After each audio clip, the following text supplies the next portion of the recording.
This is Fam Electric Ghost, and we're live on the air for the first time with Sydney Decker. And I wanted to thank you for joining us on the Fam Electric Ghost podcast. How are you doing this morning? At least that's where we are. It's morning. Yeah, it's morning here too. So thank you so much for having me. I'm doing great. I'm really excited to be So here and for this conversation. we want to let people know the Fam Electric Ghost podcast is available on the Newsly platform. You can see that icon over there. We're a featured podcast on that platform, so you can listen to us there after we're done with this interview. If you use coupon code GHOST, you can get 1 month free premium subscription on that platform. So that'll be great for you to check out. Looks like the Facebook for some reason is having an issue with their streaming today, but we will re-upload the Facebook version. But the Facebook is having a problem right now. I'm not sure why, but they tell us when they do. But thank you again for being on the podcast, and want to let people know that they can find your website there. For those of you on the audio podcast, is www.innerelementwellness.com. Mhm. So what would people find if they go to that website?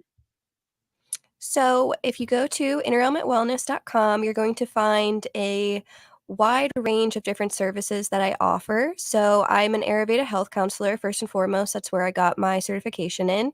And so I have a Ayurvedic spa where I do actual in-person bodywork treatments and panchakarma, rejuvenation and detox regimens and sessions. So you can actually come and see me in person, whether you're in my local area, which is Pittsburgh, or if you want to. I have people who come in and fly in and see me as well. So you can come in for those Ayurvedic bodywork treatments. I also do wellness consultations, which can be in person or virtually. And that's where we sit down and I create wellness nutrition, lifestyle, self care. And this is all framed around the Ayurveda perspective as well. But basically, just really helping you to get a really good view into your health, into your body, into your dosha, which is your mind body type, how you process food, how you digest food specifically to who you are. So we sit down and we really look at your holistic view, and then I create that wellness plan for you. And then I also do what's called shadow work. And that is where I really help people go deep into their mind and in their heart spaces. And we really start to look in uncovering the triggers, your traumas, your past, pain, whatever that is for you, particularly. And I help you start to understand that and not only understand it, but turn that pain into your power. So, helping to utilize what you've been through and turning that into something that you can turn into your purpose or make sense of. So, you're no longer carrying around those heavy thoughts, emotions, that type of stuff. So, I've created a specific program that's an 8-week series that I do on there too. And then I do Reiki treatments, which is energy healing, and I've been doing workshops as well. So you can find some things on there. I have a membership you'll find. I also have a free gratitude course that you can take. I'm really big on gratitude for my clients. And I just wrote a book that's called Cleanse Your Energy, and you can find that on my website as well. Wow, you have a lot of things to offer there, so that's cool that we addressed that right at the beginning. Because for the audio podcast, they can't see that link, but for people who are seeing the video, once we're fully published, it's clickable, so they'll be Oh, able to awesome. click right through and get right there. So we'll let people know this is actually episode 942 of the Family Electric Ghost podcast. We've been on air since 2016, and in this episode, we're going to talk about inner alchemy, turning pain into power. Mhm. So we wanted to get into that as the topic. And so I want to probably ask you at the beginning, one of the first things I'm going to ask is, in your practice, what is actually uh, Ayurveda? What does that actually entail? So Ayurveda translates to mean life science or life knowledge. So Ayurveda is the study of life. And it uses a very holistic, natural way of looking at the human being and looking at the world, because I believe a lot of times we live in this very technological society and we've been living in this way, and it's just getting more technological, cars driving around, that type of stuff, that we've forgotten that human beings are actually part of nature and that a big healing and how to heal yourself is actually getting back in tune and in touch and in alignment with the true nature of who you are as a being, but also nature as well, like the actual natural world that we live in. And so Ayurveda really helps you to understand your natural body and the elements that make up your body. So Ayurveda focuses in on the elements air, space, fire, water, and earth, and how these combine and create your body and your personal mind body type. So there's three energy systems. There's Vata, which is air and space. There's Pitta, which is fire and water. And then there's Kapha, which is water and earth. And every single human being have these elements within their body. So they have all five of them. But some people are born more with, let's say, an air element, or more born with an earth element or a fire element. So say you're a fire person and you're eating a lot of spicy foods, right? Like that's going to increase your fire. So you may not understand that because you don't know what the elements are, but then you're getting acid reflux, stomach issues, IBS, Crohn's, like all those things because you're eating all this spicy food, not understanding that your main base element is fire. So that's actually just creating more fire. So now you have skin issues, all these things.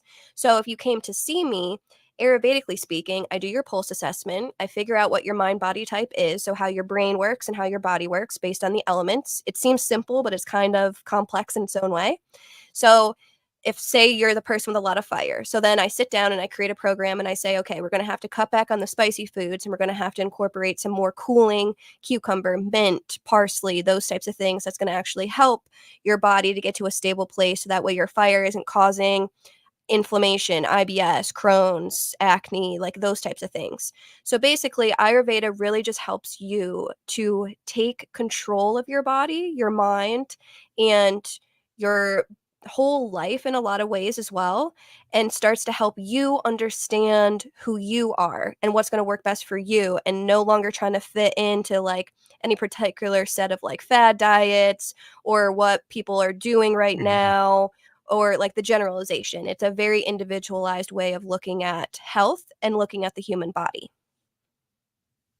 Yeah, it seems like the individual approach is a better, is a more like a holistic approach. A lot of times, we live in a society because the industrialization and capitalism and the whole idea was it got people into boxes and forgot about the Mhm. individual. And they said, well, everybody can be like go into a mass production industrialized mindset.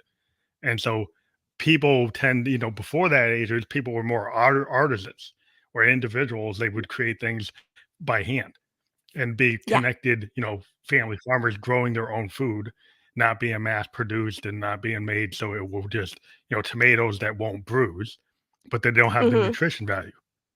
People Right. just made things so they could make money without Yes. thinking about what it means. And even Yeah. in general society, people try to clone other people instead of trying to make themselves, they want to have the attributes that are popular rather than Yes. realizing that your individual self is so unique. As a musician and an artist, I try to look at somebody and say, what is the actual heart of that artist, right? What Mhm. is it that they're scared to show me? Yes. Because they tend to want to show me something. Oh, it sounds like Taylor Swift. So Taylor Swift is already out there. I would rather Right. hear what is the piece of music that you're most scared of because it's really you. And I want to actually make Mhm. the version of that with a more authentic you and bring it out. So I think I have something in common with what you're doing in a holistic mindset is I'm kind of holistic when it comes to art. I want to get Yes. to the essence of who that person is. And I think that's probably what you're trying to do with this practice in that way. That's exactly what it is. I honestly do. I say to people that everyone's a work of art. So let's paint your picture, Let's paint your picture, not what you've seen, like your life. So yeah, that's amazing. Mhm. Yeah, because it seems like a lot of problems that people have is they're not, they've been told that their dreams are like childish or they're silly and they just need to do, fit into a box, be a lawyer, be a doctor, be an engineer. Like, and where's the art? Like, where's the actual, what if you want Mhm. to be somebody that's a creative? You want to go on Etsy Right. or eBay, you want to, but people tell you, no, you should work 9 to 5 in a box because that's Yes. more approved. right? So then your whole life gets put in that box. That your Yes. healthcare is in the box, your food's in the box, everything's in the box. And the thing is, like as an artist, I always feel it's like it's heart, mind, body, soul, Mhm. spirit. And I'm part Native American, Cherokee, and Blackfoot. So there's a lot of ideas in terms of like spirit animals, Eastern philosophies that I'm more in tune with as an artist because like I kind of feel like the muse. I feel like Mm. if you're an artist, you kind of tap into that muse, right? And you kind of allow yourself to trust yourself, but also be able to listen to what's out around you, inside and outside. I think a lot of people Yes. don't listen to the inner voice and they don't listen to that spirit wind or that spirit animal they don't hear it because they've been kind of told not to hear it, or that's Yes. silly, or that's not real, that's not tangible. I can't put it on a graph, immediately. Maybe you could, but they can't try to turn it into a widget. So they can't understand it, but it's real. And so it seems like you got to get to the things that that people think aren't real, but they're actually very important. Exactly. Yes. And that's what I do. I help a lot. I say a lot of that too is like living inwardly and being able to hold that anchor for yourself so that way you're not getting thrown in all these currents and getting thrown off and trying to fit into all these different boxes because that's what gives stress that gets you get sick, you don't feel good, you know what I mean? You don't want to live your life. So yeah, that's I love how you put that. So what made you feel that you wanted to get in this practice? Maybe was it that you were, in this modern world, you were dissatisfied with what the options were and it made you look for other things. Is that what happened? Yeah, so I struggled a lot growing up as an adolescent with depression, anxiety, suicidal thoughts, like, it wasn't just, like, classic. It was, like, real intense darkness for me where I didn't wanna be here, and it was a lot of trying to fit in. I didn't like going to school, like, I felt so much pressure to fit into certain things and to fit into society and to go to college and to p like you said, pick the right career that you're gonna make money in and you're gonna work 9 to f and it's like, I just felt so lost in the world because it's like you don't care about me, you just care about how I'm gonna fit in and pay my taxes or whatever that is, you know? So Yeah. that was a big thing for me. And then my father, he struggled with alcoholism through most of my life. And then when I was almost turning 21, he committed suicide or he died by suicide. I'm trying to use different language around Mhm. that. So he died by suicide, and that really shook up some things for me and really made me look at life in a big way, look at death in a big way, and look at how I wanted to live and show up in my life because I didn't necessarily want I mean, I was headed on that trajectory, you know? And I Mhm. didn't want after seeing what that is truly and feeling it and experiencing it on the other end, I was like, "I really want to live. Like, I want to be here. So, how do I be?" So, I literally did. I started asking the universe, "All right, how do I stay here? Like, how do I live here?" And that's when I was brought to Ayurveda, and that's when I just fell in love with the practice. I started working and doing the bodywork tech I was a bodywork technician, and I was doing the treatments, and I just saw how so many people were feeling better, and they had, like, really intense diseases, you know, they had really intense things going on in their life, and they were just the stress you could just see fall. Like, you could see the Mhm. smiles coming back on people's faces, like, people telling me and being grateful for how they're feeling, and it was just amazing, and so I started practicing it and doing self-care things and looking at my own doshas and looking at my own elements, and I was like, "I found my answer." And it's an answer for me, you know what I mean? I'm not like it's the only answer or anything like that, but I found the answer Yeah, for yeah. me. I started learning about myself. I found out so many amazing things. I found out about the mind body connection and how our body stores a lot of things and how you have to get those things out of the cellular memory or at least feel some of the emotions that you've suppressed that are just always like every day dripping out. You know, you want to like let the flood move through so that not every single day for the rest of your life these moments are dripping out. You know, you want to like really feel that. So Ayurveda gave me the courage to start feeling my feelings and start helping me to make sense of how my mind and my body operate together. And another thing I really like about Ayurveda is it's not like a religion. You don't have to, it's not even like Hinduism or Buddhism or anything. But like you said, Mhm. it brings in the importance of your spirit. your life force. Call it whatever it is that you want to call it, but we all wake up and we all are animated and we go around and we do things. You can call that God, you can call that life force, you can call it whatever it is that you want to, but we all have it. We're all moving around, we're Mhm. all living and breathing. And once I started to tap into that spirit of mine, it has not stopped guiding me. Like, it just guides me and it fulfills me, and sometimes I get scared and I don't wanna do things like going out and putting myself out here like this, but my spirit's like, "We gotta do it. We gotta spread the message. We it's fun," and it is fun doing these types of things, but if I didn't tap into that, I wouldn't have shown up here. You know what I mean? It's like there's just so Yeah. much that Ayurveda has brought me that I just decided if it's gonna bring me this much and it's gonna help me transform this much out of my life, it's gotta help other people. It's kind of like, I found music and I found creativity as a way to connect. And I immediately as a kid I got connected to music because of the vibrations and the whole feel of it, right? And I was into poetry, but I really got into electronic music and people go, well, that's a machine. But I'm into like analog synthesizers that create sound waves. And I actually do Hmm, sound design. What I okay. like about the sound designs, I got into this idea of like expansive sound, which means like every waveform that's out there, right? People feel it. When you talk, you create waveforms. When you sing, you create waveforms. Instruments make waveforms. And as a musician or a sound designer, we figure out how these waveforms actually affect people.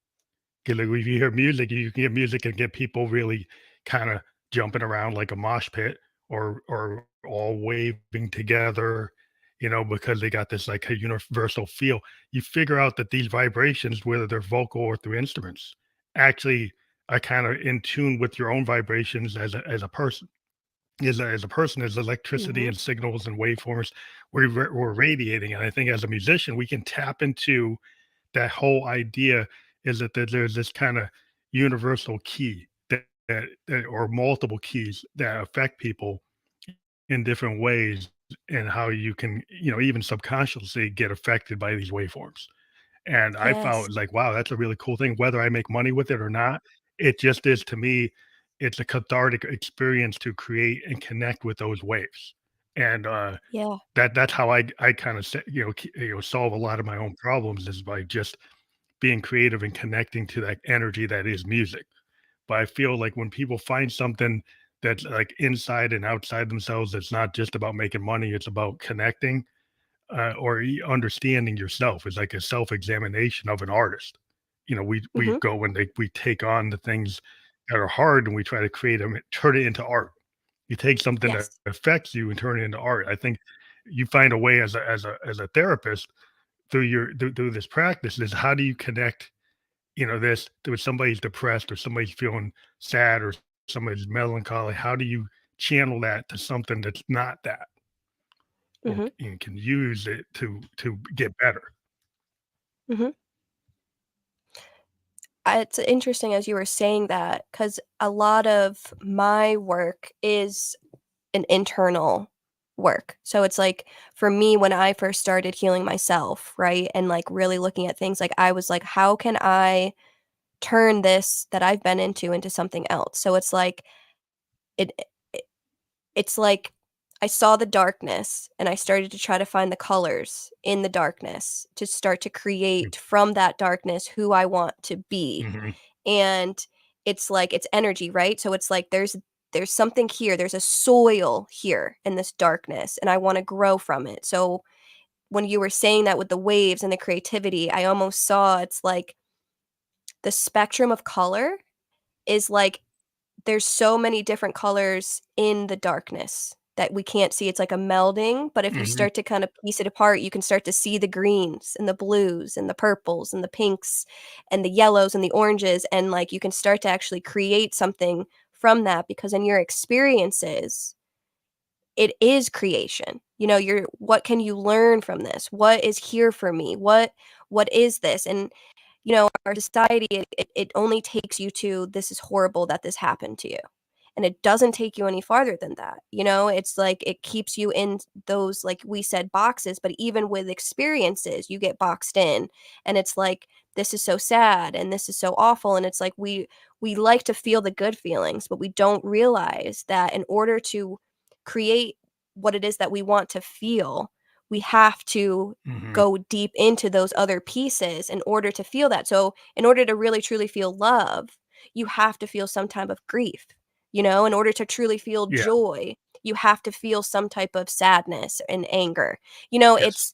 It's they go Yeah, into it's each all other. So it's connected. like, yeah, and It's it's all like when you were saying that with the sound waves, it's like it's all Yeah, there. I mean, can you think about it, like, you think about the sound waves that Karen Carpenter triggered when she sings. There inherently seems to be some kind of melancholy even in her voice when she's singing happy songs. There was just Mhm. some weight in the signals coming off her voice that there's nobody that sounds like her. And if you hear it, it triggers like sound paintings or visions. That's what happens with music. Is like I've gotten to this idea that even the Beatles, they talked about it, the idea of sound painting. And Hendrix talked about it. Like people asked him, like, what are these sounds you're doing? He's like, they're sound paintings. And what does that mean? Like there's colors in the sounds. There's scenes Mhm. that I'm triggering. Like in musicians, we can trigger these kind of cinematic kind of points of view from our audiences in what we create because it's all connected. So the auditory experience triggers visions, and visions can trigger sounds, and so it's all interconnected and it goes back and forth.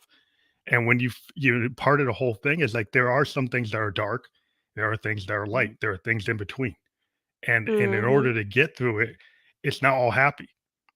Like you said, it's Yeah. like you have to kind of work through the frustrations to get to the something that's beautiful. It has imperfections. It's not perfect. Most of the art has a lot of imperfections, and that's why it's beautiful. And so when Mhm. people start to realize that's part of the whole experience, you have to embrace like all the good and the bad and the in between. Yes. Yeah, I love that. And that's such a cool idea too, thinking about the sound and creating, like, images and visions and, like, the sound painting. Like, that is really, really cool. I love that. Yeah, it's just a way to kind of think about how you can I use like art therapy because I've talked to therapists and I've kind of connected to some that try to want music to kind of create some kind of background music or music therapy that people use sleep therapy. They'll hear like white noise or wind or the ocean to try to calm somebody. So you create some Yes. kind of Yeah. soundscape that can actually help, somebody meditate or relax or kind of because it can do it. Your brain can Mhm. connect to that. And Yeah. yeah, this is something that you can realize that, people say, well, I'm not creative, but every human being, in my opinion, has a creative capability. They might just not believe it. They've been told something that they're not good at it, and you have to somehow be an expert, but you don't. Everybody has their own vision, their own capability. You can kind of tap into it and figure out how to help yourself, whatever you're creative at. I think it Yeah. just helps move you forward. Yeah, and that's what I like to do a lot with clients is when they come in is to give them permission to be who they've been. Honestly, for me, inner child work is a big thing that I do and that I encourage my clients to do as well because a lot of our joy, a lot of our creativity, and a lot of our spirit is lost in childhood. Because when you see a child, they just are experiencing.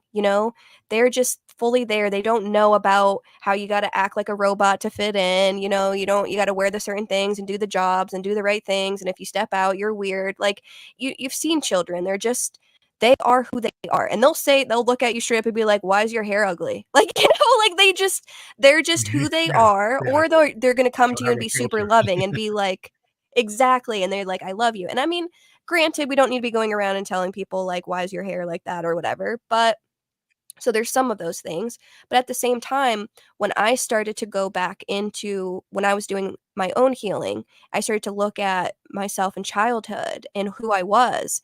And I used to do talk shows as a kid. I used to record myself doing talk shows and I loved it. And I would edit and do all these things.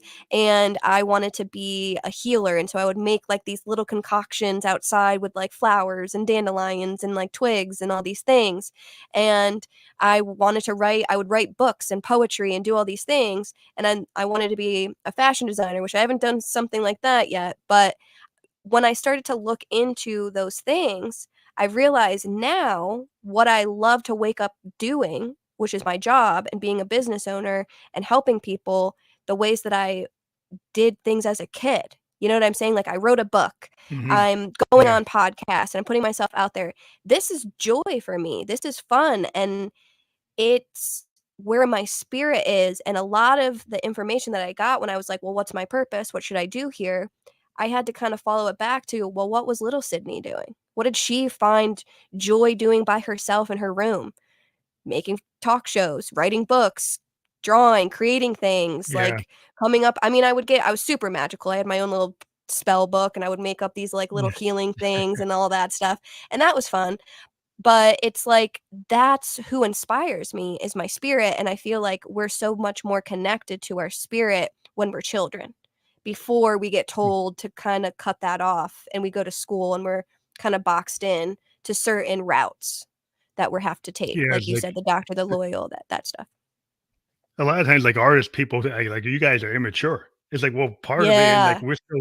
we're still kids in a way that like every artist I know that's into like music at the level I'm into, they don't care if they make money at it at all, right? They do it because they love it.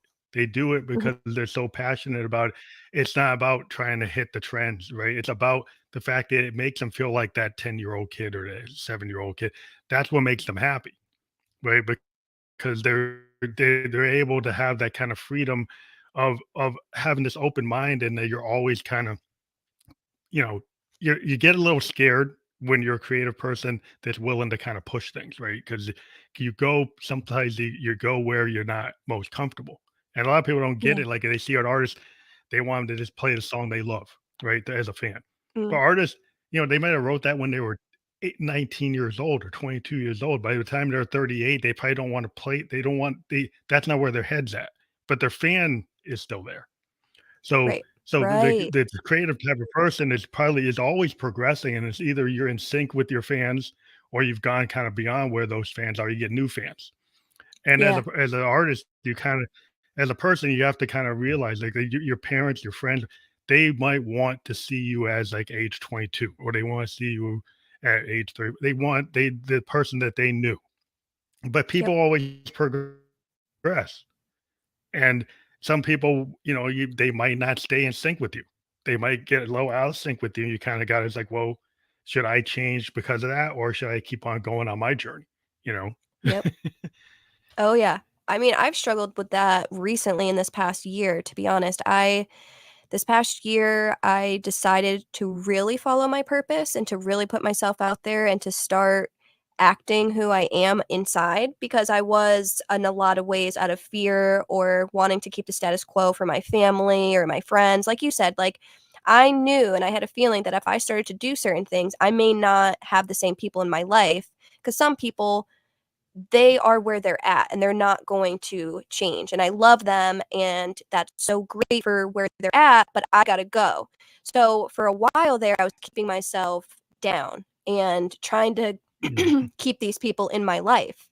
And then I started to do these things, like like I said, I'm putting myself out there. I'm going on podcasts and talking about what I do and Ayurveda and the shadow work and the inner alchemy, because that's not something a lot of people talk about. And it's like, well, I want more people to know what that really is. So that's where this really sets in. And so I started to do a lot of healing, wrote my book, put myself out there, and I have lost a lot of people in my life, actually. Mhm. I was part of a big group for 6 years, and I was very connected, and they've helped me so much. And it was a yoga class, and I started to kind of put myself out there, and I guess I didn't align like in the frequencies with them anymore, because I started to kind of shift. I put blonde in my hair. I Mhm. started doing different things to feel like more connected with my spirit and stuff. And they were in a different age group than I am, and they grew up in a different type of generation, I think, as well. So Mhm. whatever it is, I just know that the frequency, we just weren't vibing together. But I was scared because I was with them for 6 years. How do I What is this going to mean? But once I stepped away from them, so many other things filled that space, though. And it was hard, and Yeah. sometimes Go I ahead. still look at that and I miss them, but I'm going into other places that are bringing me more joy and I don't feel as stuck. And then I also recently I had a best friend for like 26 years, and aren't talking, and we haven't been talking for months. And we started to vibe out of each other's lives as well, because I started to become more authentically me. And like you said, some people had a hard time with that because I was taking ownership. I was becoming more confident. I was becoming more responsible. I was growing. I was facing my fears. And they were used to me like needing them, or not being, or being Mm, afraid and staying in those spaces, or talking and doing the drama, because I don't really talk and do the drama anymore. And so that was a big thing. It's like, well, what do we even talk about, especially with my one friend? Like, if I don't have a lot of drama in my life, there's not much for us to talk about. So I started cutting those things out, and some of those people who I love dearly and I still do aren't necessarily as big proponents in my life anymore, but I myself am my first and foremost thing now, in a very loving, authentic way. And so I would choose this frequency in this place than where I was, because when they were in my life, it was I was uncomfortable in my own yeah, skin, you're not. you Yeah, know?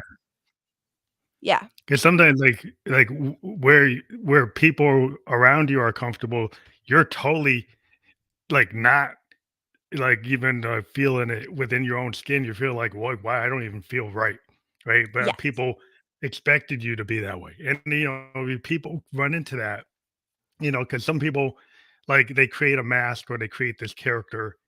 And they're like, you think about somebody that's like at a party and they're always kind of like the class clown, but really they're Yeah. like very sad. And then they might be drinking, or might be, but then they get to a point where like, they found out they were an alcoholic and they were kind of doing this clownish behavior, and all the people around them are kind of like they like that.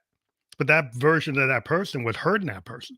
And then when they Yes. get to a different place, they're not fun for those people anymore. They're like, well, now he's not the life of the party anymore. He's well, that was hurting that person. So that Yes. person like gets to a different point, and then they got a new set of people around them, because those Yeah. people around them are like, I know who this person really is. And the other Yep. people thought they knew him, but there's actually was like a mask that you put on, the character that you were playing. Um, Yes. so a lot of people don't realize that, because people, they do that to like protect yourself. A lot of Mhm. people do it. They put these levels on, but is to get you start to uncover it, then you figure it out. Yeah. And actually, you saying that brought up how, I've been trying to find, like, a photo that I feel like is me, because 'cause I've, like, changed a lot, and some of my friends were like, "Well, this is who I," and it was, like, an old, old photo, and, they were like, "Well, this is who you are, like, this is your truest form to me," and I looked at that photo, and that photo, I mean, I look cute in it, I'm smiling, but I remember what I was thinking at that moment, and it is not me. It is not who I Mhm. am now, but they see me as that person and that energy, because that feels comfortable to them, and that's what makes sense to their life, and me changing almost is uncomfortable to them, so they're like, "Well, Mhm. this is who I know you as, and this is who when I first met you, you were." Well, like you said with the artist, I was what? I was like 21, 22, and I was in a whole different place, and now I'm 30 and I'm in a different place, so that's Yeah, not who I yeah, am anymore. You know what I mean? And it's like, yeah. It's but hard. that person's where they're at. So that helps them feel safe in their life if I show up in that way, because like you said, we're all playing characters. We are. If I see you right now, you're a character of, I'm on this podcast, so I have to take a different character, and I'm the interviewee, right? So Yeah, that's yeah. that's a character. And then it's like, even with our parents and like siblings and stuff, it's like, if I see my mom, for so long she's acted a certain way, I know this is how my mom's going to act, this is how she's going to respond, this is how I show up, this is we all have these energetic Mhm. characters that we're constantly playing with each other all the time. And I have actually started to notice that, and help my clients notice that when you're talking to someone, like, I've started to really get quiet and listen to people when I talk now, or when they are talking to me. I mean, I'm mostly quiet a lot anyways, but, like, really, because it takes you about 20 minutes to actually start talking to the real person. Because at first, if you bring something up, they're gonna do ego, what they've heard, what they're afraid of, what the weather is, what they heard on the news. Like, it's all society first. It's all that stuff first, and then you start to really sit down with someone, and then you're a half hour in, and then now they're like, "Well, actually, so this is what's happening, you know? And you really start to get to who they are. Yeah. But a lot of times we're just talking ego to ego.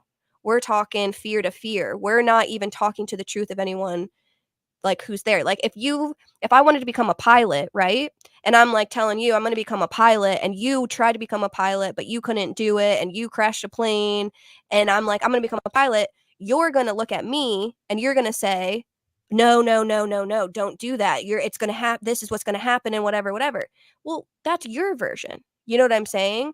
And that's what Hmm. I'm going to hear from Yeah, you yeah, is that's your true. fear Yeah. and your experience, and so many people will stop other people's experiences with their own experiences, not just saying, like, why can't we start to say, like, well, this was my experience. This is what I learned from my experience. Don't press the emergency brake on the plane because it's going to go down quick. Like, you know what I mean? Or whatever. I don't know if there's even an emergency Yeah, brake. yeah, I'm just saying things. yeah, yeah, But yeah. I get it. it's like that type of stuff. So I really like, kind of like you said, I want to know who you are. Let's really talk. I don't care what society says. The fear is going to be there. Like, what do you want? Who are you? And how can we help you get there? Because this is just fear. And fear is going to be fear and it's going to be in the Yeah. way no matter what. But let's move through it. There's something on the other end of fear. On the other side of fear, that's where life really starts. It's kind of like when I started the podcast. I mean, some people were telling me like, "Oh, you should only do like a 15-minute half hour." And I said, "You know what? What I kind of liked about like documentaries are ones that went like an hour and they kind of go into the depth. And it's like what I find is like if I only went 15 minutes, I'm probably not going to even scratch the surface about like what you really want to talk about. But if I Yeah. go an hour, you're actually going to start. What I find after doing like over 900 interviews is people really start to show the true vision of themselves when they talk kind of like in a live format that's not scripted and they know it's not taped and they can't go back and fix it, right? That's why I Yeah. do live interviews because I like the fact that I get to the authentic person that maybe a half hour into it, they start getting comfortable and start revealing things in a way that I feel is very authentic and feels real. Doesn't feel like it's Mhm. an infomercial. It feels like it's a real person. And that's what Yeah. I've like to bring to the audience because that's how I like do my music. I do stream of consciousness music where I'll go for like an hour writing a song and just put my tape on. And then I find is like half hour into trying to create this new song, that half hour into it, that's where it starts to gel. The first 20 Yeah. minutes is I'm trying to figure it out. But if I keep the tape going, after an hour, I find the bits that actually work as I allow myself to not keep on going back and starting and stopping. I actually just do a complete thought. And then it becomes apparent that it's there. And I think that's what happens Yeah. when you talk to people. That you start Mhm. to, it starts to reveal itself over time if you talk to them long enough. Yeah. And it's like we live in such a mental world, right? So it's like when you're making music, like some of it's coming from your brain, but a lot of it's coming from your heart.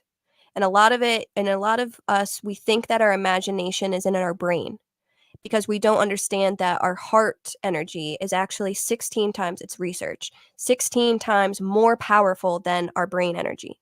But we spend so much time up in our brain energy because that's where society operates. We live in a mental world. It is all mental. It is all logical. It is all boxes. It's all separate. It's all what makes sense. But it doesn't make any sense actually when you really start to look at Mhm. it. And it's all absent of feeling. Like you don't feel anything because what? The mind doesn't feel things. The mind thinks, solves, does. And actually, the mind does not know anything. When you're born and you're a baby, the mind isn't like, I know everything now. Like, it's like when it gets born, you have to learn what grass is, what a cloud is, who your mother is, who your father is, how to eat, how to walk, how to talk, how to do those things. But what do you do first and foremost? You feel. And that's how you communicate because you cry when you're hungry. You cry when you need something. You smile and like you see a baby's laugh because they're happy. The Mhm. mother and the people around the baby, they're not talking and mentalizing with it. I mean, when they're Yeah. starting to teach it, they are, but it's a Yeah, it's feeling. The all mother's feel. It's like, all I feel. feel like she needs this, or I feel like my baby's saying this. We're first and foremost feeling creatures, and I don't know where that got lost, but Yeah. we live in a very mental world that is so absent of feeling. And even our technology is just another extension of our brain. And it's all trying to help us figure out, solve problems, do these things. And it's still leaving out the heart. So that's why things are getting even weirder and weirder out there, because the heart isn't there. But the mind only knows what you tell it. So when someone asks you a question, you can kind of come up with things, but it's like 2 plus 2, your brain's going to say 4. Like it's going to go to, like when you know history, it's what you were taught in history books in school. Like it's Mhm. only going, and then two, like your own experiences, right? Like so like say I don't know what's up with me in cars today. I don't know. But like say I was in a white car and I got in an accident in a white car. So now every time I get into a white car, my brain's like warning, warning, warning. And it's like this is a Yeah. completely different car. You know what I'm saying? But my Yes. brain Yeah. says white car equals bad thing. And so It's a bad thing. everything Yeah. moving forward in the future, white car equals bad thing. And so the brain only knows what it knows. That's why you have to create your life force and your spirit and your anchor in your heart space. So that way you can start to Mhm. question and say to yourself, like, okay, yes, 20 years ago I got into a white car and something bad happened. But there's been 20 years now that nothing has happened. So let's be okay with getting into a white car. So now you can start to train your body to respond with your brain differently because you're in control. So the brain starts to respond differently, which allows that sensation that we get in our body that feels like anxiety or fear to subside as well. So it's like we live in such this mental world. No wonder we're going crazy because we have to Yeah. It's drop too into our much. heart spaces. So that's what happens. It's like when we first start doing something, our brain's like, okay, I need a pencil, I need a this, I need that, I need to turn this on. And it does. It takes it like 20 minutes. Then you start to get into the rhythm and the flow of your music. Now your heart's expanded. Now you're thinking with your heart, basically. So now you're Yeah. feeling. Now you're opening into. Now your imagination is happening. Now something new is coming through. And it's not coming through your brain. It's coming through Yeah. your being. And that is the difference, and that's what I want people to start to recognize and understand about themselves is we're not just this. We are all of this. And our center of all of this is our heart space. It's the center between our lower chakras, which is our earthly realm, and our higher chakras, which is beyond the earthly realm. And if we sit in this space and we make sense of what's happening here, the brain will fall into line. The body will fall into alignment. We just have to allow ourselves to take up that space, to use our hearts the way that our hearts were intended and be more open hearted and not so afraid. But the mind's going to come in. And this is where we have to Mhm. kind of bypass the mind. So that's what I help people do a lot with my services is work on dropping out of what's going on up here because nothing can be fixed up here or solved up here because it's going to give you the same answers because Mhm. it's like a computer that has a program. It's just going to tell you the same Yeah. program It's over and running. over and over. You drop down in here, we can start to write a new program, which will then go up to here and start running differently. So that's what I really focus on doing. Yeah, 'cause I think it's like well, I call it like I get into this thing, stream of consciousness or the flow state. So, Yes. like, if you think about a musician, like a classical musician is a good example. Classical musicians read off the sheet. They read Beethoven, Bach, and Chopin. They read it totally off the sheet. What I found with a lot of classical musicians, you try to put them into a jazz fusion band, and there's no sheet music, right? And you tell them like, we kind of just feel it, and they're looking for the sheet because they Mm, have to have the instruction.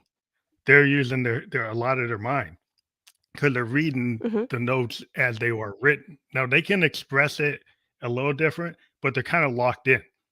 If you get into a more free form kind of stream of consciousness flow state, you have to trust yourself. And then if you're in a group, you actually are present and you're dealing with something in the moment. And somebody goes off on a different scale, you go off and the drummer changes the rhythm. It's not the end of the world. You actually flow with it and you expand. You don't know where you're going. You might not know where yeah, you're going, and some people find that frightening. They find mhm, it frightening if they don't know that whole map of the song. They wanna know every note, every section they wanna know before they get there. And some musicians were like, "I don't need to know it before I get there. I kinda wanna experience it as it happens." It's yeah, a different type of mindset to be willing to kinda let go and trust yourself, and then work with other people and kind of sync with them with in nonverbal communication. There's like a Yeah. nonverbal communication that happens that I love it. I think it's awesome when you're in that state where it's like, I'm not telling them the no. I'm not saying what it is. We just do it. And that's kind Yeah. of hard for some people to get into. But I think it's probably like in your life when you get to that flow state, authors get to a state where they could have, outlined it, but then they get into a writing session and it just goes. And they might go off on a tangent Yep. and they didn't expect that they were going to go there. But a lot of authors I've heard talk to, they say, that flow state is very good. And I try not to like talk myself out of doing it because it actually helps my work. Yep, that's exactly what happened with me when I was writing my book, actually. I didn't even mean I was just, like, sitting on the couch, and I'm like a channel, so, like, I allow things to flow through me a lot. Like, I'm intuitive, I work as an intuitive healer and guide as well, and I have, like, phone sessions with people where I literally just read energy, and I help with them with the energy and, like, picking up things and helping them. Like, I energy is my first language. So, like, I can read it, I can see it, I've always been able to, and I would be, like, weirded out that people couldn't see the energy. I'd be like, "Why can't," like, there'd be this nice person talking and, like, being so wonderful, and I would be like, "They're not a good person," and people would be like, "What are you talking about? Like, this is the best person in the whole world," and I'd be like, "You're not getting the vibe? Like, you gotta read the vibe. Like, just because they took a shower and they're wearing earrings Yeah. and fancy perfume doesn't mean they're a good person." You know what I mean? So, like, I've always been Yeah. able to do that, and Outward. it's Yeah. just like, yeah. So when I went to go and I got the idea for my book, it was that. It was like a flow, and it was like, "We're gonna write a book," and I did. I just, like, did, like, just typed and let it flow through me, and I was even, like, at the end of it, like, "What did I just create? This is so Hmm. amazing." But it was like I didn't have to do a lot of, like, the brain research stuff. Like, sometimes I mean, afterwards, after I let it flow, then I went made sure that it kinda made Yeah. sense and it Outward. Yeah. because Yeah. you know what I mean? Yeah. But no, you just kinda sometimes have to, like, let things move and flow through you to really know who you are, because a lot of the brain stuff is what you've been told to be and who you should be based on all these things, and some of it we're not even conscious of. Like, when you were 4, your mom coulda yelled at you, and you locked something in about yourself, and that's who you are, you never do that now, right? So it's like, that is not who you are, so the flow state allows, like I was saying, that heart to open up and to get in to know who you truly are. And it's just like amazing when you get to that flow state and you just start to like, and that's also like, I'll encourage clients to do like automatic writing where they ask a Mhm. question to themselves and then they just start at first, and what, especially when I do it for myself, I'll ask myself a question and then my brain comes in, it's like dee dee dee dee dee, like with it, and then all of a sudden I'm like, but then this, and then I go back to like when I was in kindergarten, I found a bug, and this is why I like this. It's like whatever, it just starts to really make sense of who you are. And then another thing I wanted to touch upon that you said that like really got me thinking too was people want to know where they're going. And I like to tell people, when you came into this world, you knew nothing. So why is the unknown so scary? You know what I mean? Like, we're constantly in a state of unknown. That is the only known there is. We try to create knowns because our mind Yeah. It feels makes us feel safer safe. and knows. Yeah, but nothing's known because we could have a storm right now, and I don't know, it could be random, it could anything can happen at any time, and I know that that can be scary, but it can also be so liberating because anything can happen at any time, which means I have the power to make what it is that I want to have happen in my life happen here and now for myself, and I get to choose which Yeah. energy I'm gonna Even. align Yeah. with and do that. So it's like there Yeah. I mean, why. science. You mean science? Yeah. I mean, what you see is like sometimes science, they find things that they end up changing their theories because they find some new information that's like, oh, well, we thought it was this, but now we found this and it's not that. So we have to Yep, revise our theorem because it's not, because you only know what you know at the time you wrote it. And then stuff happens and yes. it changes. So people want Mhm, permanence. They want things that are like, oh, that's gonna stay that way. But if you find things they like, the idea of black holes and stuff, there's all kinds of things in physics that end up rewriting what they knew up to the point where they didn't understand it. And then they find yep, it.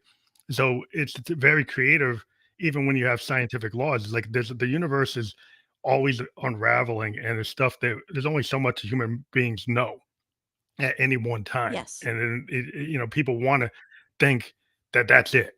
And I think they get it at a micro. I took sociology, right? So it was like microcosm and macrocosm.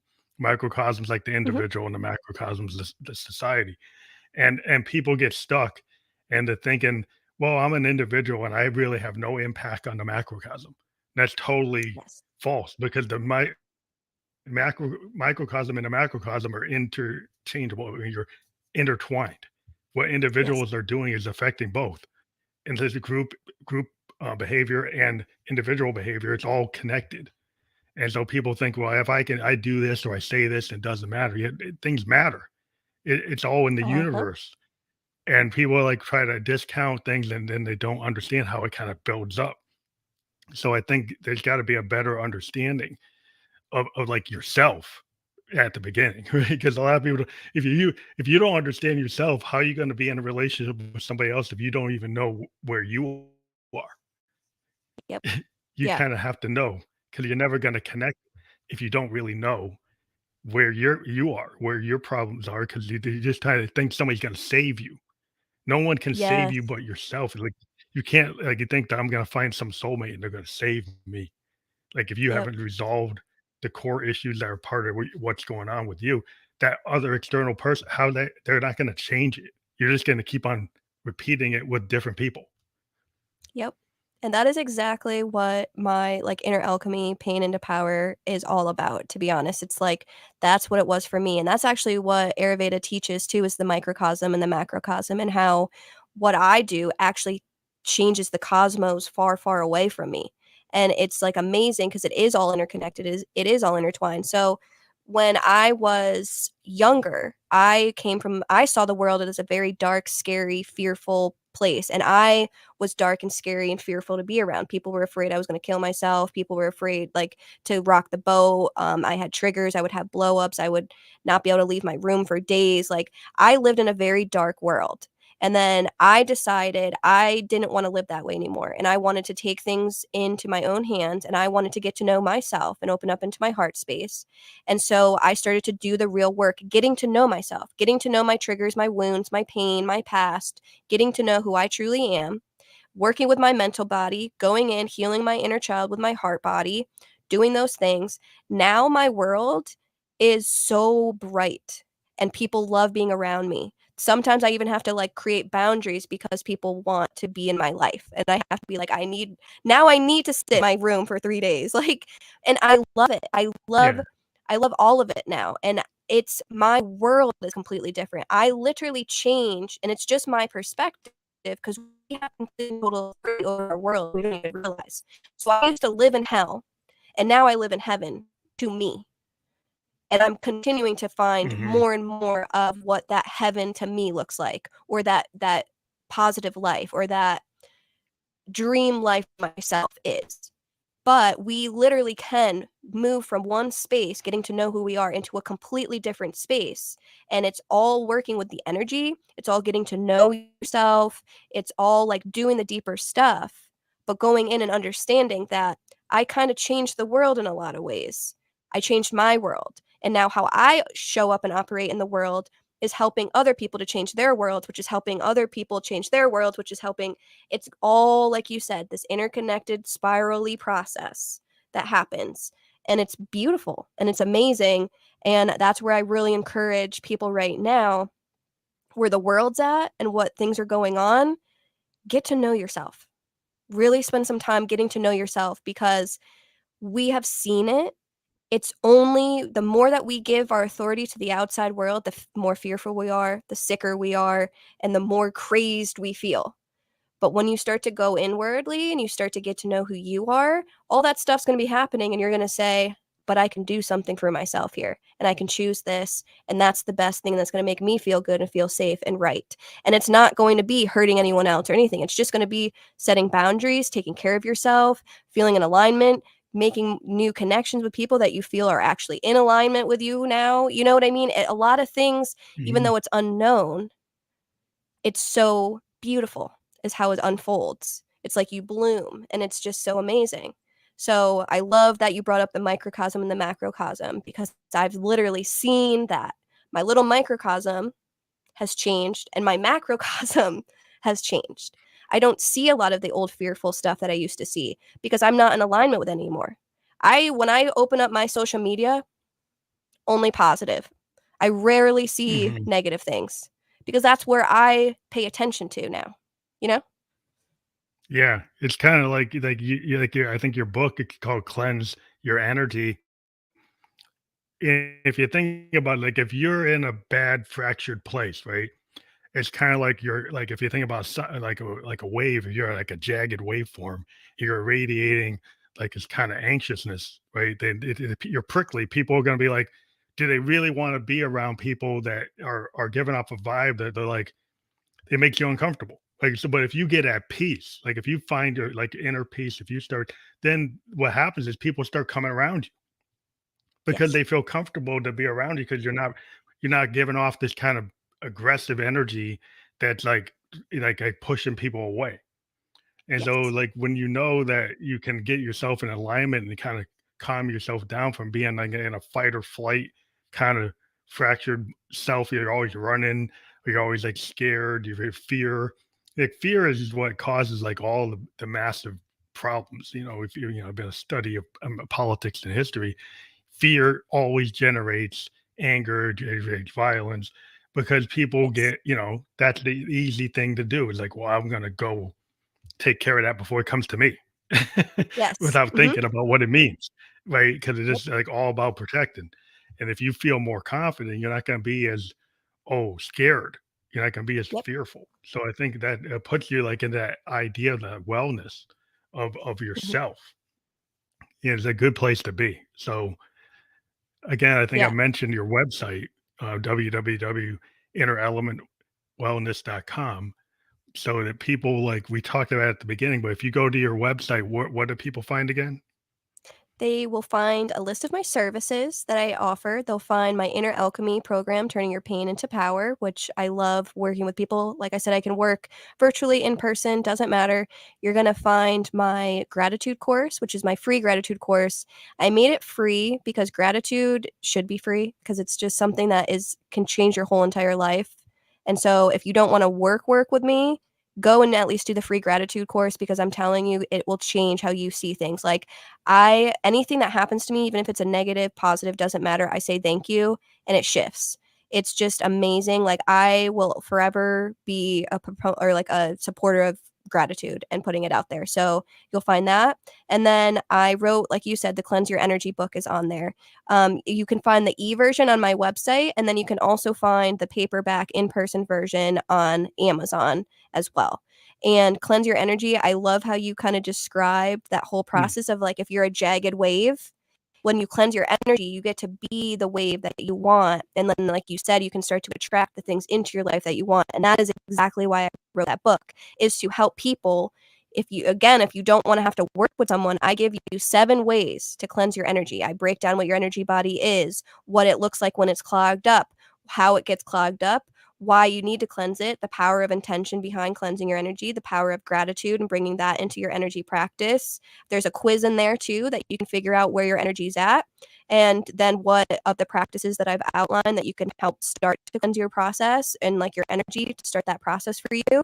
And it's really, really amazing because since I've consistently been cleansing my energy from interactions with people, from my own childhood, from my past, from my pain, I am peace. Like, I can say that I found peace inside myself, and it's not something that I'm like pretending. Like, it's a real thing. And that's why I wrote this book, and that's why I feel like it was channeled through me in a lot of ways to give people permission to start taking responsibility for their energy, cleansing it, and then showing up in a world that they want to live in and that they want to be a part of, without letting the energy of the world dictate you. You get to dictate your energy. I think that's great information for people to check out. And like I said, the link is fully clickable on the published version of we're on everywhere you can watch or listen to a podcast. This podcast will be out there within a couple of hours. So thank you again for being on the Family Electric Ghost podcast. We do create a landing page for your audience where they can choose to watch or listen and we'll give that to you later today. And so then if they have a particular platform they like to listen or watch podcast on, they can choose which one they want to. So we'll give you that later today Awesome. once we create it. But again, yeah, we're on all the platforms, so it'll be no problem. But thank you again for being on the Family Like the Ghost podcast, and have a great day. Remember that don't Thank you. fully leave the studio because we're finishing the recording. But thank you. Yeah, and I wanna say thank you for having me and for the insights that you shared as well. They were, like, very beautiful and in alignment with a lot of things that I think, so thank you for what you're doing as well. Oh, thank you. Have a good day. You too.